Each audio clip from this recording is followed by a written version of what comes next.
I am Father Dion, the Post-Catholic Chaplain of the Headquarters and Headquarters Support Group, Philippine Army. And this is Salita ng Diyos, ang ating gabay. Today is Saturday, June 21, 2025, and we celebrate the memorial of Saint Aloysius Gonzaga. In life, worry often becomes a constant companion, especially for soldiers and public servants. You worry about whether your family budget will be enough until the end of the month.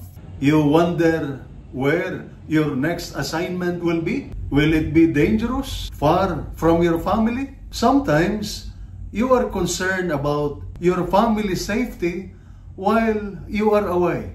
But Jesus is clear. Do not worry about your life, what you will eat or drink. Your Heavenly Father knows what you need. This does not mean we become careless or lazy. What Jesus invites us into is peaceful trust, to do our duty with dedication, but entrust the outcomes to God, especially the things beyond our control. Remember this: when you ask, what will happen tomorrow? God answers, I am already there. When you are overwhelmed, take a breath and pray, Lord, I trust you. When you are running low on strength, hear Jesus say, its day has enough trouble of its own. For instance, a soldier once worried every day about how to provide a better future for his children. But when he started praying before leaving his quarters or barracks, trusting God for what he could not control, something changed. His income did not suddenly grow, but his heart grew stronger, his family more joyful, and his confidence in life's battles deepened. Today, we also honor Saint Aloysius Gonzaga, a young Jesuit who died at the age of 23 while caring for the sick during a plague.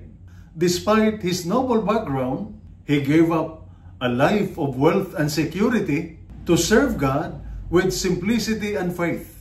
His short but powerful life reminds us that true greatness is not measured by years, but by trust and love in action. Like Saint Aloysius, may we learn to let go of fear, put God first, and offer even our small sacrifices with great love.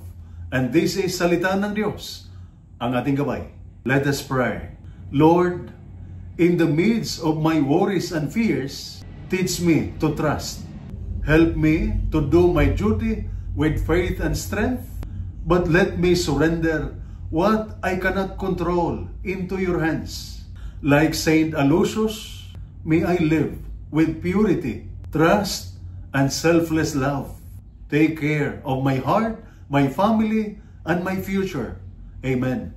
And may the Almighty God bless you and your family, the Father, the Son, and the Holy Spirit. Amen.